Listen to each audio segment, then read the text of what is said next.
The race for the Western Clash is on in North America, and for the teams still in contention, this weekend is make or break. I'm Gillyweed, here as always with Dreadnought. Dread, we here in North America are shaping up to have quite the competition when it comes to the standings for Western Clash qualification. It's kind of just like anybody's game, really. It really feels like that, and week number 4 is going to be probably the first step. These last 2 weeks, so very crucial for starting at 5th place and up in determining who is going to make it to that Western Clash. Yeah, last weekend, Team Freedom threw a wrench in I don't even know how many teams' plans. Definitely Gale Force, probably Tempo Storm a little bit too. For Team Freedom to take out Gale Force Esports was just a huge step in making it that close race that we now see in the standings for North America, and it may come down to the photo finish. It feels like it's going to. It almost feels inevitable. It's a bit of like how I viewed it last week was if you were to write kind of like the amazing kind of really dramatic week number 5, what you would have to see witnessed in the standings of week number 4, we have a perfect storm kind of building. And I feel like for me, it's very exciting. For everybody at home, it's got to be exciting for you guys, but for the players, maybe not so much. Yeah, exciting, but maybe not in a good way. Some anxiety-driven excitement is there, but it's still there nonetheless. And for these teams like No Tomorrow and Team Freedom, who No Tomorrow was in the Crucible, Team Freedom was one step away from being so last phase, it's huge for them. And let's take a look at the standings so you guys can see exactly why. Because it comes down to these top 5 teams, and they are so close in the standings. Team Freedom, Gale Force Esports, No Tomorrow, Roll20, and Tempo Storm. And for us to put Tempo Storm at the bottom of that, and they've already played 5 of their 7 matches, they have Roll20 and Team Freedom left. Roll20 tomorrow and Team Freedom next weekend. Everything's on the line for them. There is no more room for error left if Tempo Storm wants to make it to the Western Clash. Yeah, they not only can they not provide on their actual games, they have to show up when they are playing, but they are kind of just hoping that somewhere anybody from the lower half of the standings has the ability to get an upset out of those teams, like the new names of No Tomorrow and Team Freedom. It's amazing. I never thought we would look at part number 2 as like the kind of the lifeline of Tempo Storm being on teams like No Tomorrow and Team Freedom. It's been astounding of what we've witnessed so far in part 2, and it's only going to continue. And yeah, we've seen 2 losses for Tempo Storm, but that all happened in one weekend. They lost to both Gale Force Esports and No Tomorrow. Those were 2 very close matches that went to game number 5, and that weekend is haunting Tempo Storm and may continue to haunt them even into part 2 of phase 2. But looking at today's schedule, we have one very important match between 2 teams in contention, as well as a match for No Tomorrow that's going to be huge for them if they want to continue on. They need to have more victories from here on out. Really, every team in contention does. Over in Europe, though, Team Dignitas, everything is set for them to play versus Fnatic tomorrow. They had a 3-0 victory there over Playing Ducks. Also, Tricked Esport keeps the Western Clash in their sights with the 3-0 victory over Team Good Guys. We'll close things out with a battle of the brawlers between Roll20 and Team Freedom. But first, we start with No Tomorrow versus Naventic. Naventic has had a tough time, as with phase 1 here at the start of phase 2. Yeah, it really just, they've made changes, but it hasn't been enough to be able to recover from what we experienced in all of phase number 1. I don't know if today is going to be any different, especially because normally, like, if you look at the standings that we experience in phase 1, you'd be like, oh, No Tomorrow and Naventic, this could be a pretty competitive match. But with the new changes of No Tomorrow and the team that they have been in phase number 2, I suddenly go, Naventic, you have an absolute mountain to climb in this series. Hopefully, we do still see those positive changes, especially for players like Tomster, but in the end, it is still a lopsided match for them. Yeah, it all comes down to how much growth Naventic has had in the last week. Well, let's hear from these teams about what they're fighting for in this match. Into this play, we wanted to try me on support, Tomster on flex, and then Zuna main tank and B-Kid on off lane, but it didn't work so hot, so we put Zuna back on solo lane and then B-Kid back on main tank, and me and Tomster swap roles because we thought it would be best for the team.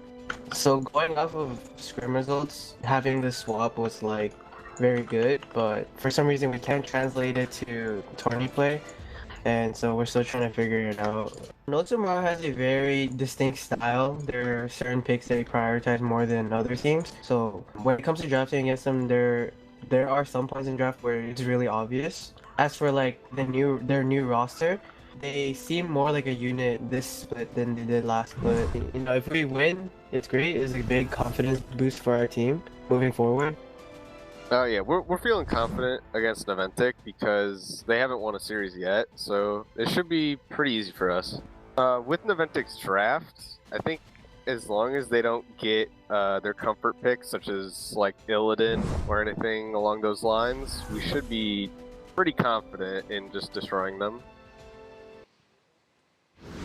Last weekend, No Tomorrow did suffer their first loss of Phase 2 to Gale Force Esports. Another close series. No Tomorrow has had a lot of those close series so far in Phase 2, but it does mean that now every victory still matters for them, and they need a victory over Naventic here this weekend. Yeah, and again, you saw Talking Tree's confidence levels just, I mean, it was flowing through him throughout the entire interview. It's no surprise, again, because the new version of No Tomorrow, they're walking around, you know, kind of feeling hot. Brushing their shoulders off. Just a smidge. And, you know, rightfully so. They spent a long while trying to grow in all of Phase 1, and it's nice to see it kind of getting rewarded. You know, well, we have some positives when it comes to the changes of North America in Phase 1 and 2, and I feel like this is kind of how they can go in both directions. Naventic and No Tomorrow both tried to make the change for the better, but we're just witnessing the one that failed to get the right change and one that very much blatantly got it. Yeah, each team has a role swap that has been crucial for the team. Tomster switching over to support for Naventic, and then Casanova switching into the warrior role to make room for Equinox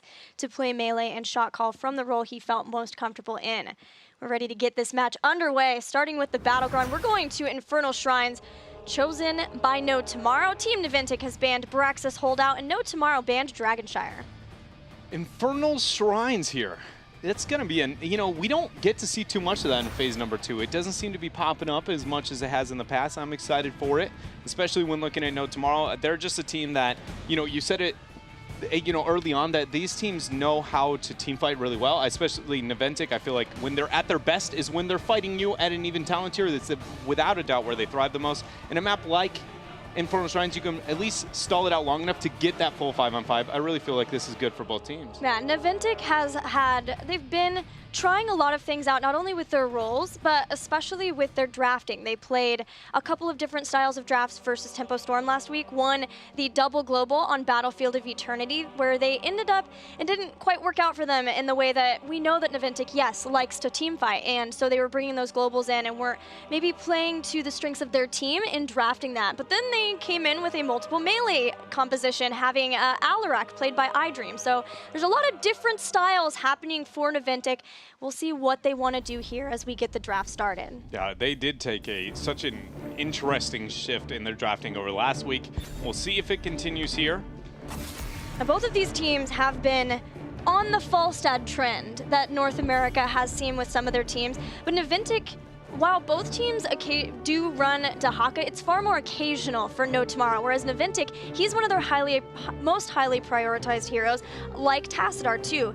If Naventic then can hope that if they are willing to first pick Dahaka, if they still want to make sure they have a global for Zuna, then maybe we'll see No Tomorrow prioritize Falstad even higher to make sure that they can have a global to counter with that. And I don't even think it's out of the window, or I guess the, you know, parameters of possibility here. I'm missing the standard word for that phrase, but it's not impossible that Naventic kind of nopes out on everything we saw last week. It was Definitely. a huge change, and it didn't necessarily thrive, so I wouldn't be surprised if, like, suddenly, where we look at the priorities they showed so consistently last week, they're just nowhere to be found this one. I'm really happy to see No Tomorrow not ban the Genji that they first hovered. Team Naventic has not played Never. Genji, and they have been banning it a lot. No Tomorrow wants Genji for Talking Trees, and if there is a game to test and see if Naventic has brought him into their repertoire, it's the first game. Yes. See if it makes it through, and then later on, abuse that if Naventic isn't willing to pick it up. Completely agree with you. It's so nice to see the research here coming out for No Tomorrow in this draft, all around that Genji, because we've talked about it. Almost every draft Naventic's been a part of. Once we realize that this is not just like a week number 1 thing where they're like, oh, we don't feel comfortable on it yet. It's a no, we don't play this hero. And it's nice to see that that resource isn't overcommitted for No Tomorrow. Now Naventic, you see them, they're asking the question to themselves, can we get away with the Genji? Is that going to be valuable enough for us, and they say Nye. They're going with the Uther there for Tomster. So they're at least not going to allow a Genji and Uther rotation at the same time, but this still really could come back to bite them in this series later on. We'll see if No Tomorrow wants to go ahead and pick up that Genji, maybe get a new Barak too, so they take away one of the potential counters, not being able to cocoon him out of Dragon Blade.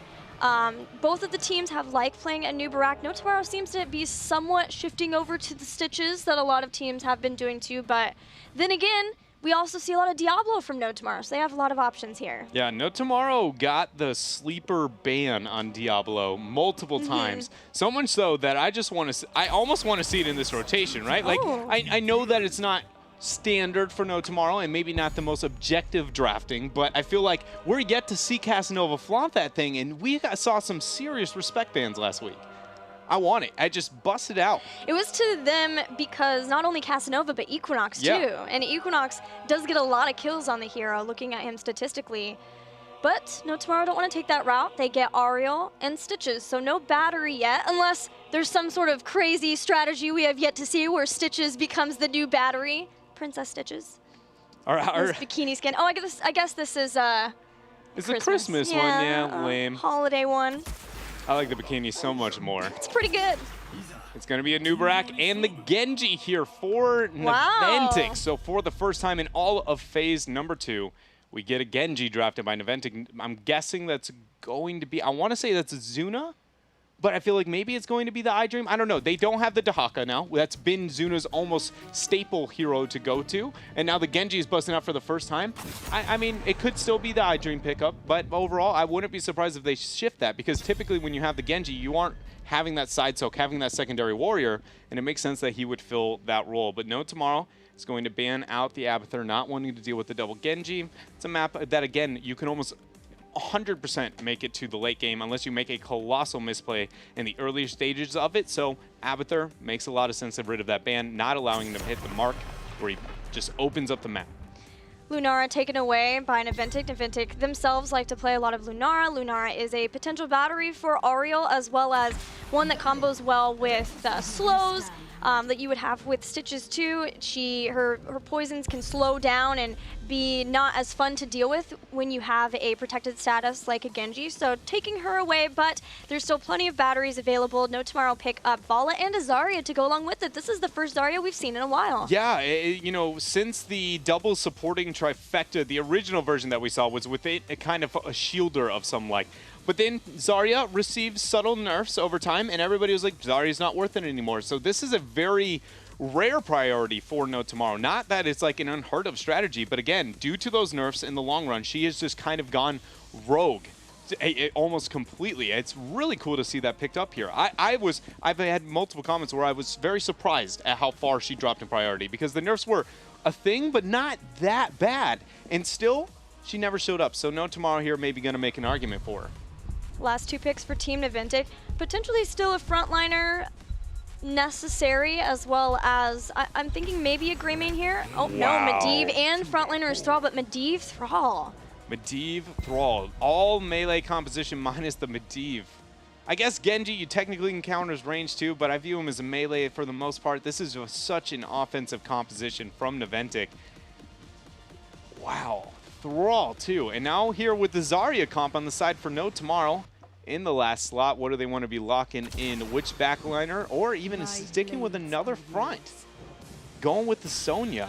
I really love the synergy between Sonya Zarya and Sonya Zarya and Ariel on a map like Infernal Shrines. The survivability is going to be amazing. We haven't even talked about the survivability Sonya provides into massive melee compositions on the other side. Most of those heroes can't actually interrupt her, at least not wanting to waste their cooldown on solely stopping her spin, which is half the reason she's a huge selling point.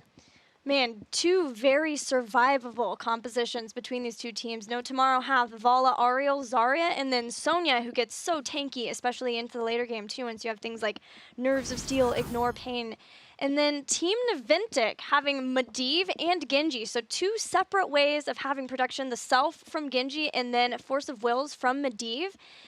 But adding a Thrall in too, I'm wondering if it's going to be Earthquake to slow people down on top of the shrine so that Genji can try to guaranteed get resets, or if we're going to have some sort of Sunder after a ley line. Yeah, there's a lot of different variations. I feel like that's kind of to each their own type circumstance, where Naventic just decides what they feel like is their most synergistic between the player heroic choices. I feel like, yeah, you could go either way, Sunder or into the ley line, Sunder or into the Earthquake, having the ley line to enable either one of those. It's mainly just like, do they want it to be the Genji show, I feel like, or do they want it more of like they have multiple forms of initiation? Either way, for me, looking at Naventic's draft, they have made, again, colossal changes. So many changes. Yeah, and I want to naturally open up with be like, I'm very optimistic of that. But again, history of Naventic, when they see those type of changes, if it's in a draft, it usually doesn't show positive signs. Hopefully it's a different case here. Yeah, the great thing is that they're still willing to make those, having the support earlier on for one thing. Being able to pick a Genji is another. Let's see how it's going to work out for Naventic. We're getting into game number 1 between Team Naventic and No Tomorrow. We'll see you in Infernal Shrines.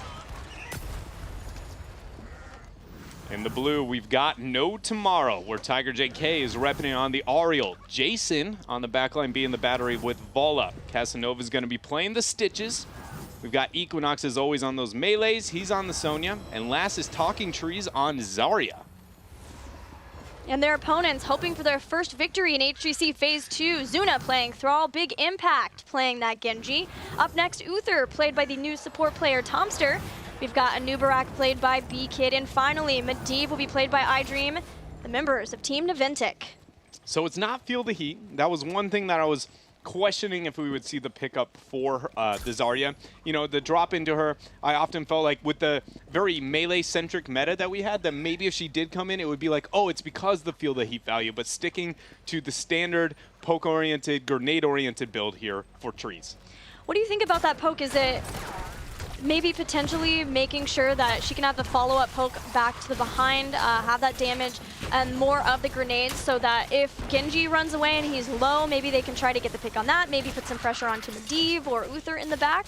I mean, that's a bit of it. I think a lot of it as well comes down to the variable that both Uther and Medivh are cooldown-based supports, and the grenade is just enough damage to be annoying, especially the later high-energy ones, you know, post-7. But up until that point, hold on a minute, nice attainment strike. Very well done. Tiger JK making sure they have the follow-up for that kill, first blood. Yeah, but I think it comes down to, because they are cooldown-based heroes, the poke and sustainability of that poke is just something there. It's going to be inconvenient if they have to drop a heal just because Zarya is throwing grenades left and right. And that is a resource between her and the Vola that they should be able to abuse in this game. As we've talked about, Casanova, the new warrior player for No Tomorrow, has been really starting to make a name for himself as that warrior. We saw him start to pick up more Stitches last week, and specifically with that Stitches, he said he was so glad he could finally show it off, because Stitches was, I think how he phrased it, his first sort of no-life, his favorite hero to play way early on, and when he started playing heroes, and then of course switched to the melee role on last phase, but now back and showing us that Stitches, how well it's been, or how good it's been for No Tomorrow. I can definitely empathize with that. Stitches was also my first, like, oh, this is my home now, right? Like the first time you played him, you're like, I'm not playing another hero. Again, it was a very different beast then than he is now, but it's nice to see Casanova back on that. In the meantime, though, we've got ourselves the very first Shrine phase. Hook comes out, Big Impact. He's going to dash right on over there. The 5 members of No Tomorrow starting it up. But, Naventic is in fact going to rotate Tomster, it looks like, into this and try and get the contesting. They've all cycled out, and now they're going to back out. So Naventic questioning if they wanted to move in, and now forfeiting this Shrine. The nice thing for Team Naventic is there are a whole lot of escapable heroes if someone gets hooked by Casanova. So it comes down to if Tiger JK is set up in the position to be able to get the stun afterward with Detainment Strike. But thankfully for No Tomorrow, there's a lot of those stun locations, especially around Shrines. And once No Tomorrow get to 10, they can add Rain of Vengeance as another potential follow-up for a hook.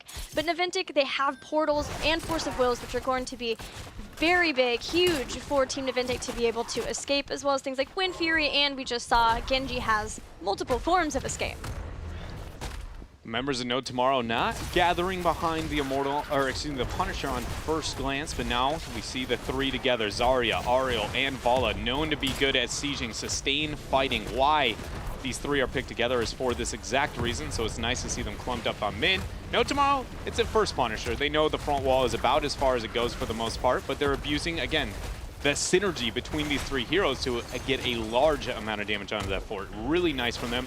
I mean, you could not have asked for more out of a first Punisher phase for No Tomorrow. No, you usually don't get very much more other than the wall, the front wall.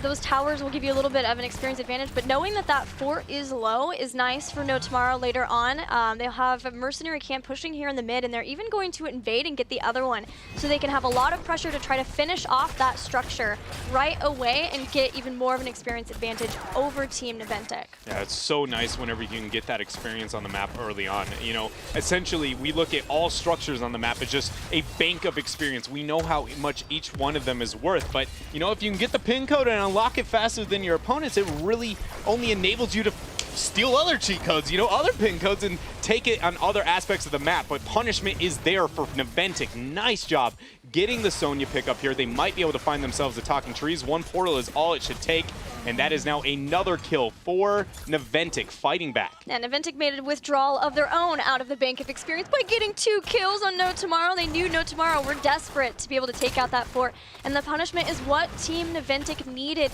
to try to keep up with the experience of No Tomorrow and make sure that this battleground doesn't spiral out of control for them. Checking in on the Frostwolf pack. Unfortunately, the stacks are reset down to 0, so we know that Thrall will be trying to build those up. Zuna will be...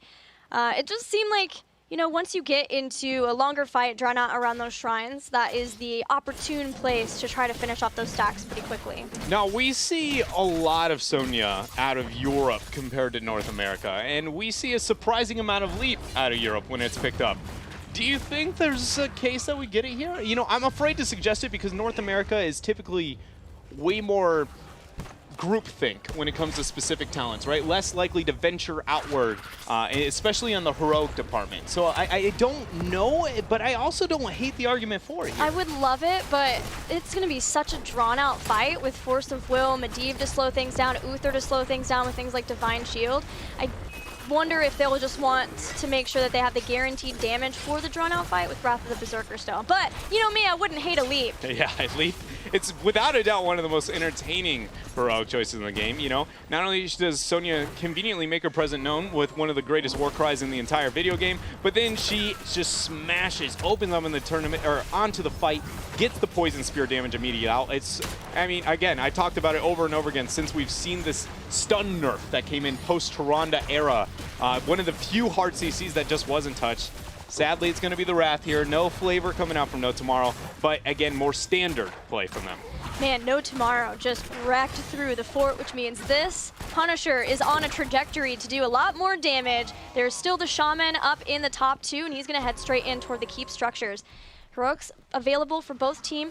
No Tomorrow did not opt into Reign of Vengeance as a potential hook follow-up, instead getting the standard strafe for Jason to provide more energy to Ariel. They're going in. Wrath of the Berserkers popped another pretty good war cry. It's not quite the same as Leap, but it's all right. It's like a baby Leap, you know what I mean? It's just like, we have Leap and you have a baby Leap. The other one doesn't necessarily get you the distance, but the war cry is about half as good. Leap in from the Punishers there, Poison Spear follow-up, but it looks like No Tomorrow has found themselves a keep as early as 7 minutes.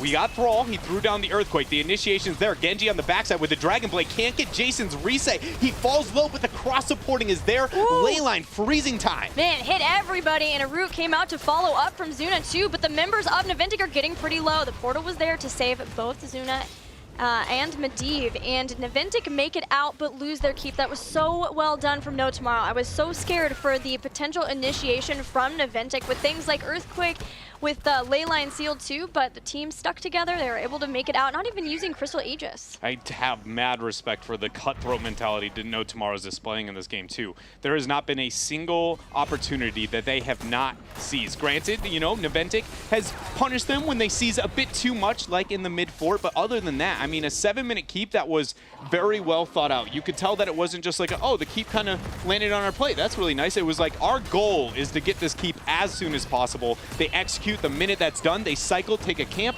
immediately push on the other side of the map. I mean, these rotations are absolutely beautiful. Amazing. And we have, man, that's just Equinox's shot calling and what he's been able to do. We knew that this was a team that had so much potential. No Tomorrow, you come in and you add Equinox's shot calling and his melee play to the equation, and it has come out to be an impressive team in phase 2 of HGC. But the other side, they also have a respected shot caller in Zuna. Team Naventic trying to do their best to catch up in this game. They are behind, but not too far in experience. They just need to try to make sure that they can keep that top lane pushed out, try to catch up. Another thing, in that fight too, the expulsion zone was so perfect, and being able to make sure that once the engagement did come in from Team Naventic, that No Tomorrow had time to regroup. Oh, Zuna is trying to run away. He's got no mana. The expulsion zone just barely failing to pin him there on the other side of that keep. For those who don't know, that actual dead fort there is actually an area you can't walk on, so you can use that for things like force wall, detainment strike. It is a territory onto the map, so a fraction of a second too late for Talking Trees and the members of No Tomorrow, but they still have a 13 talent here, nearly a half-level advantage, and what looks like is going to be another Punisher. It's only a matter of time. Yeah, look at the pressure. Team Naventic have to clear that out. Want to get 13 ideally before the fight, but they're starting to investigate and see where No Tomorrow is situated. Here's we go down. iDream and the rest starting to move in. It's a 20 advantage, 30 advantage, and you see them so desperately trying to force the flank. Immediate cocoon, and Nubarak gets the double knockup. Genji comes in. The health is so low, but Tiger makes it out of the cocoon. He gets the Aegis, but Trees is down. That was really well done to start things out. Cocooning on top of Tiger JK. Now Naventic hoping they can continue the fight with more kills, but Zuna's in trouble. B-Kid, perfect impale from the side, slows down No Tomorrow just long enough to let Zuna escape. No Tomorrow still in the lead, will pick up the Punisher, get a kill on iDream too. Medivh is down. Medivh falling down, and No Tomorrow's hungry. They want Thompster. They've got him in sights. Hooks, does it land? Casanova, I've seen some impressive ones, but this one, just, even if it was had the opportunity to throw it out there, no way he's going to hit it. Thompster got the juke available. So now, Punisher's here. The keep wall is here. Zarya-less is No Tomorrow. I don't know if that's a verb, but I've decided to make it one today. It definitely is. I saw it in the dictionary the other day. The Punisher pushing away B-Kid and the rest of Naventic while they're trying to bait it up so they can get the damage done.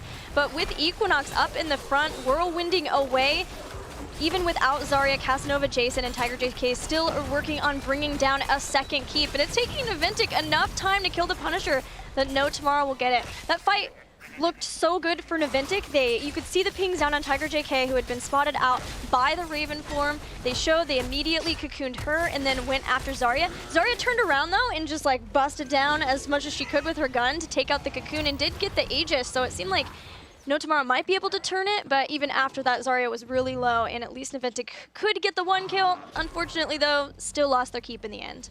And now we see No Tomorrow keeping up the pressure as they back out to the Shaman camp. They will be able to hit the 16 window, drastically before Naventic. The question is, can they force the other Shaman camp? That's obviously the mentality that they have, is they're honing in on the positioning of Naventic. Naventic is self-aware. They're kind of questioning if they want to start it themselves thanks to Medivh. And No Tomorrow don't want to give an opportunity for Naventic to get back in the game at all, knowing that they still are a little way out for 16. And Naventic says, no, we'll fight you anyway. We'll find you here. Expulsion zone separating out some of the members of Naventic.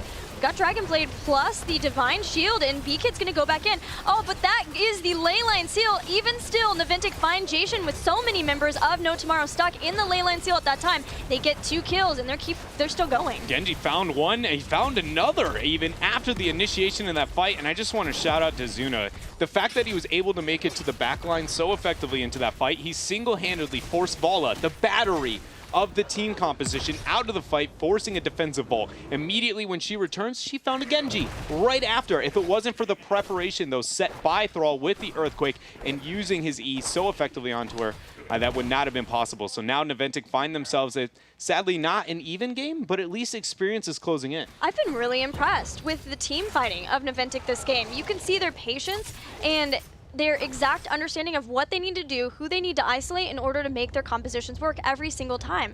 And the fights are working out more and more for them. That one was very big for them to be able to get back to 16. The problem is that No Tomorrow are fighting pretty well, and they're also controlling the map beautifully. That is the issue for Team Naventic. They're going to get this camp to try to push out that top, give them some time so that they can fight over the shrine and hopefully return some of the pressure toward No Tomorrow. Yeah, and that's ignoring the fact that, you know, No Tomorrow has... Team Naventic has drafted a very momentum-based team fight with having all the melees, having a Medivh with the cycling of cooldowns and portals. Everything about it is they want to wait till they have the right cooldowns and then using them synergistically at the same time. And, you know, Naventic, No Tomorrow's comp is built to survive, not let the reset come in. They have the cross-supporting between the heroes. Hold on a minute. Zuna's got the portal and the Earthquake once more. Leyline trying to buy a bit of time, but Trees under pressure from Big Impact. Dragon Blade slashing away. The last one is there, and they've got the first blood. But Big Impact almost lost his life. He is extremely low, but so is Tiger JK. He takes down Vala with him, so it's a 2-for-1 still. The members of No Tomorrow just cannot stay alive. And taking out the battery, Tiger JK is having a hard time keeping No Tomorrow up. A helping hand. No Tomorrow keeps alive Sonya, Ariel, and Stitches, but Naventic wins another team fight, and these respawn timers are getting longer and longer. The portal into the Earthquake is suddenly something that No Tomorrow does not know how to deal with. That was exactly what I was talking about, momentum-based. The minute that Naventic stops letting the fight kind of happen on No Tomorrow's terms and they make it go, no, now is the fight, now it's happening, is when they are most successful. Another staggered death caught out there onto the Sonya is actually going to really set No Tomorrow behind. Losing that hero suddenly means they are down a man for 30 more seconds, while they should be able to abuse some of the catapult pressure to weigh out against this Punisher may now not be an option. Yeah, that seemed maybe a little bit of panic or maybe just trying to stall things out, delay, so that those catapults could get more off of the core, but Team Naventic dealt with them and quickly. Naventic now have a Punisher, they have an experienced lead, and they're winning the team fights. And a lot of that comes down to, frankly, the synergy of Naventic.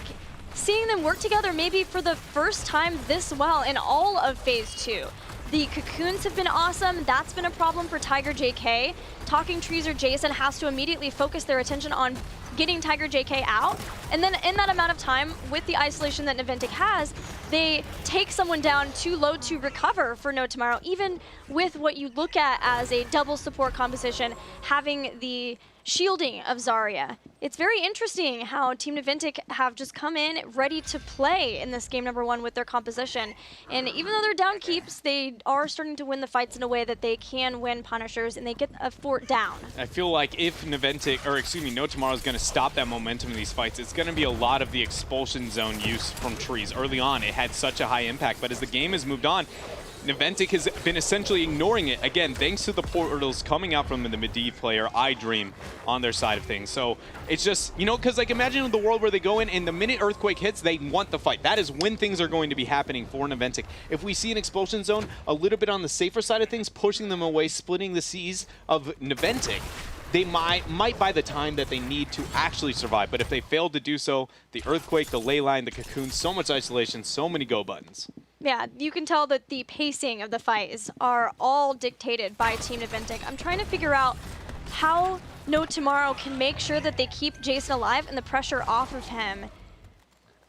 And the only thing I can come up with maybe is just Sonya more so in the backline being more of a problem now that she has Nerves of Steel. You hit this kind of weird conundrum in compositions where whenever you have only one target who's vulnerable and key, you want them to be one of two things. Either so alone that they aren't even visible and targetable, and if you did end up catching them off on their own, that like you would commit so hard that it's a suicide for Naventic. Or the other target is you put them next to somebody that you know, it's a buddy system. I'm not going anywhere if you're not going anywhere type deal. And that is what's necessary. The mobility on the side of Naventic and the lockdown and isolation they have is way too severe. Medivh essentially makes half the screen we see right now an area where the entire team in Naventic can just cross into. So you no longer can go the Vala, you stay out of vision range. Now it's got to be the everyone stick with Vala. So suddenly where you're like, follow your Stitches, keep him in the front line, it's like nobody leave this Vala because if she is on her own, we will suffer. The downside to that, you can't clump too much or you've got Leyline, which will enable. It's just this very thin line that No Tomorrow's got to walk. Yeah, No Tomorrow want to be the people clearing out the shrine too. They have Sonya and they have Vala, but clumping into choke points is so scary. There's Zuna off to the side too. That damage output put into iDream there, the reabsorption, though, restoring the HP a bit. Looks like Naventic's going to start it once more. Equinox with a lot of pressure onto him. He spins. Leyline is dropped, hitting 4 members of No Tomorrow. Jason is left on an island by himself. Look at the value out of iDream's Medivh shields. The members of Naventic falling so very low. Anubarak is first, but he is surely not the last. The difference there. Finally, No Tomorrow figure it out. They stay calm. They wait for the cocoon, and the minute cocoon goes down, Strafe comes down too. They get through the cocoon fast, and then Ariel pops back out and has the heals for everybody. That was a huge change for No Tomorrow and exactly what they needed to close out the game. Yeah, now with 3 members of Naventic dead, the Punisher creeping behind them, they don't need the experience advantage. They have enabled that keep down earlier in the game, and this is going to be game number 1 here over to No Tomorrow. No Tomorrow had so many of the early Punishers, and in making very good keep calls to take down 2 keeps, always had the option of closing out the game if they could just get one team fight right. They righted all of the issues that plagued them in the mid-game fights to win the one team fight necessary to win the game. No Tomorrow walk away with the victory, but Naventic did so many good things that game. I'm so excited for the rest of the series. No, it has been a really, it almost feels like a different version here. Again, you know, it's not so much like, is it the good or a bad? It's just kind of like, how far on the dial did Naventic kind of change their entire roles, and drafting is a high priority for them now. You know, that series for No Tomorrow, it was so clean on the rotations. I am beyond impressed with their transitions. I suddenly go, like, they have such good moments, but if it was every single game, I really question how they could lose to North America in general. If they keep up that kind of just, I always talk about rotations as like a dance. It feels like perfectly mirroring the opponent and always gaining something while they're distracted elsewhere. Without a doubt, in their prime, No Tomorrow does it best.